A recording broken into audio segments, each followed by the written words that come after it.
Hello people, welcome to Professor Benzene. This is Professor Benzene. Today we are discussing the fifth part of second chapter of class 11 chemistry, structure of the atom. In this video we will talk about Bohr's model and de Broglie's equation. So let's begin. First comes Bohr's model of hydrogen atom. Bohr ने hydrogen model atom का एक model दिया था जिसके कुछ postulate थे. In case of hydrogen atom the electron is revolving around the nucleus in a circular path with fixed radius and energy. It is named as orbit and the corresponding state of the electron is known as stationary state. यानी कि electron जो है वो nucleus के around revolve कर रहा है इन a fixed circular path जिसकी एनर्जी और रेडियस दोनों ही फिक्स हैं, उसमें रिवॉल्व करता है. उसको हम बोलते हैं ऑर्बिट. और हर इलेक्ट्रॉन बेसिक जिस स्टेट में पाया जाता है नेचुरली उसको बोलते हैं ग्राउंड स्टेट, स्टेशनरी स्टेट बोलते हैं उसको, या फिर ग्राउंड स्टेट बोलते हैं. Energy of an electron in the same orbit does not change over time. एक ही ऑर्बिट में रिवॉल्व करते हुए इलेक्ट्रॉन की एनर्जी टाइम के साथ चेंज नहीं होती है, वो उसी एनर्जी के साथ कॉन्स्टेंटली रिवॉल्व करता रहता है. On supplying the required amount of energy the electron absorbs it fixed amount of energy in the form of bundles known as quanta and jumps to the higher state named as excited state. Same amount of energy is released when the electron returns to ground state. Ground state में अगर हम electron को energy supply करें तो वो एक fixed amount of energy absorb करता है इन फॉर्म ऑफ बंडल्स, इसको क्वांटा बोलते हैं. और एक एनर्जी अब्जॉर्ब करके एक्साइट हो जाता है और अपने जो ग्राउंड स्टेट है उसको छोड़ के हायर स्टेट पे चला जाता है.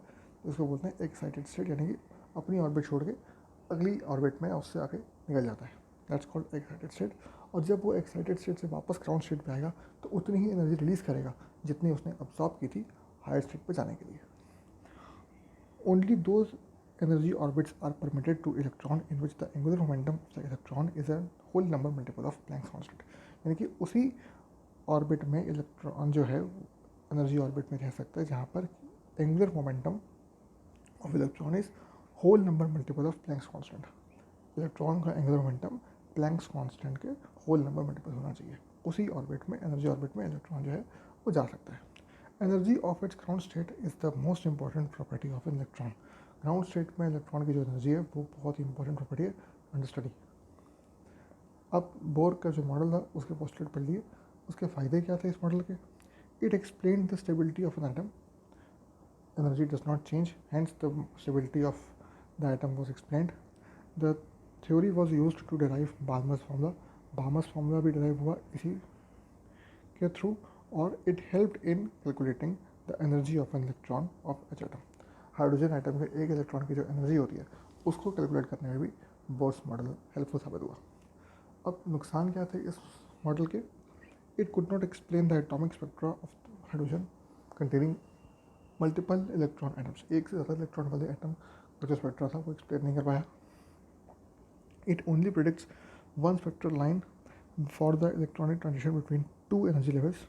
It fail to explain the fine structure of spectral line. Spectral line का स्ट्रक्चर एक्सप्लेन नहीं कर पाया था और दो ट्रांजिशन के बीच में एक ही जो लाइन है स्पेक्ट्रल लाइन वो बता पाया था. It could not give satisfying explanation of Zeeman effect and Stark effect. Zeeman effect और स्टार्क इफेक्ट को एक्सप्लेन भी नहीं कर पाया. What is Zeeman effect? Zeeman effect is the splitting of spectral line under the effect of magnetic field, and Stark effect is the splitting of spectral line under the effect of electric field. इन दोनों ही effects को ये Bohr's model explain नहीं कर पाया था. तो theory fails to explain the use of Planck's constant as a multiple.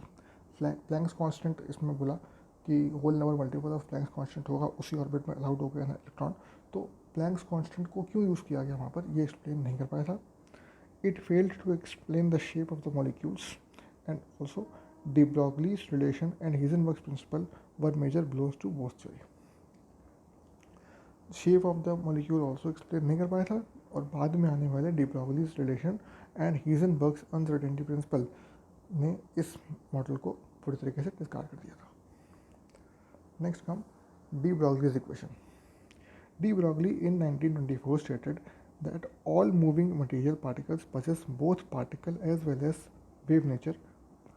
De Broglie ने बताया था कि सारे मूविंग पार्टिकल्स, चलते हुए पार्टिकल जो हैं उनके अंदर पार्टिकल नेचर और मटेरियल पार्टिकल जो हैं उनके अंदर पार्टिकल नेचर और वेव नेचर दोनों ही प्रेजेंट होते हैं. हिज इक्वेशन को relates the two characters lambda equals to h upon m v equals to h upon under root 2 m E. Formula है लैम्डा यानी कि wavelength proportion is equal to h upon m v. h is Planck's constant, h m is mass, v is velocity, equals to h upon under root 2 m e. m is mass, e is energy. इसकी limitation क्या है? This relationship only holds true for microscopic particles. It is not relevant for semi-macroscopic or macroparticles where wave factor is negligible. जितने भी microscopic particles हैं उन सब के लिए ये इक्वेशन वैलिड है. ये बात वैलिड है कि उनमें मूविंग पार्टिकल्स में जो है दोनों ही वेक्टर मिलते हैं, पार्टिकल भी और वेव भी. लेकिन जब सेमी मैक्रो या मैक्रो पर बात आ जाती है तो उस केस में ये जो इक्वेशन है ये फेल कर जाएगी. बिल्कुल भी उसमें दो कैरेक्टर जो है वो निग्लिजिबल होता है. एक वेव कैरेक्टर जो है वो गायब हो जाता है as much as the size of the particle increases. On using lambda equals to h upon m v, lambda e equals to 7.27 into -9 metre. And अगर हम lambda equals to h upon m v use करें तो lambda for electron is 7.27 into -9 metres. And lambda for ball अगर use करें तो it becomes 6.626 into -38 metres. ये इस वजह से ये रिलेवेंट नहीं है. वैल्यू बहुत कम हो गई लैम्डा की, निग्लिजिबल है, इसलिए बोला गया. Since the wavelength of the ball is much smaller than that of electromagnetic range, hence can't be calculated. Electromagnetic range से बहुत छोटी वेवलेंथ है अगर बॉल की बात करें तो इसलिए कैलकुलेट करना पॉसिबल नहीं है. Next come dual nature of matter. Evidence of particle nature of electron. It has definite mass, charge, energy and momentum. Also, on striking electron on a screen coated with zinc sulfide, one bright spot called scintillation is observed per particle, which means electron is localized and not spread out. Particle nature of electron कैसे पता चला? उसमें एक fix mass है, charge है, energy है और momentum है. साथ ही अगर हम एक screen coated with zinc sulphide के ऊपर एक इलेक्ट्रॉन को डालेंगे तो वहाँ पे एक ब्राइट स्पॉट मिलता है जिसको बोलते हैं स्किंटिलेशन. क्यों? क्योंकि इलेक्ट्रॉन जो है एक पर्टिकुलर पोजीशन पर जाकर के स्ट्राइक करेगा. It is localized and not spread. वो फैल नहीं जाता है, एनर्जी जैसे होती है तो वो फैल जाती है. लेकिन पार्टिकल है तो वो एक पर्टिकुलर पॉइंट पर जाकर स्ट्राइक करेगा, पता चलता है कि कहाँ पर इम्पैक्ट पड़ा उसका. This proves the particle nature of electron. Both black body radiation and photoelectric effect advocate for the particle nature of electron. Black body radiation और photoelectric effect जो दो पढ़े थे पिछले वीडियो में हमने, दोनों ही पार्टिकल नेचर का एविडेंस देते हैं. Evidence for wave nature, Davisson Germer experiment and Thomson experiment. Davisson Germer experiment हुआ था और एक थॉमसन ने एक्सपेरिमेंट किया था. ये दोनों ही एक्सपेरिमेंट्स जो है वो मैटर के वेव नेचर का एक्सपेरिमेंट देते हैं, एविडेंस प्रोवाइड कराते हैं. इनकी डिटेल आप पढ़ेंगे बाद में. Next come Heisenberg's uncertainty principle. It states that it is not possible to measure simultaneously the position and the momentum of a microscopic particle with absolute accuracy or certainty. Heisenberg का uncertainty principle ये कहता है कि एक साथ position और momentum, किसी भी माइक्रोस्कोपिक पार्टिकल की पोजीशन और मोमेंटम एक साथ एक्यूरेट तरीके से कैलकुलेट नहीं हो सकती. It may also be stated as the product of the uncertainty of position and uncertainty in momentum of a microscopic particle is always constant and can't be less than the numeric value of h upon 4 pi. h upon 4 pi से कम नहीं हो सकता वो जो value है. मतलब कि delta x और delta p, position uncertainty and momentum uncertainty. So delta x into delta p is less than और equal to h upon 4 pi. यहाँ से ये समझ में आता है. Next come Schrodinger wave equation. The equation puts forward a better view of an atom by a theory named quantum mechanical model of an atom. Quantum mechanical model of an atom के through हम अब पढ़ेंगे atom को एक नए तरीके से, जिसके पोस्टुलेट कुछ ऐसे हैं कि the energy of an electron is quantized which means that it can only possess a certain specific value. मतलब कि इलेक्ट्रॉन में एक स्पेसिफिक अमाउंट ऑफ एनर्जी ही कैरी हो सकती है, इससे ज़्यादा नहीं हो सकती.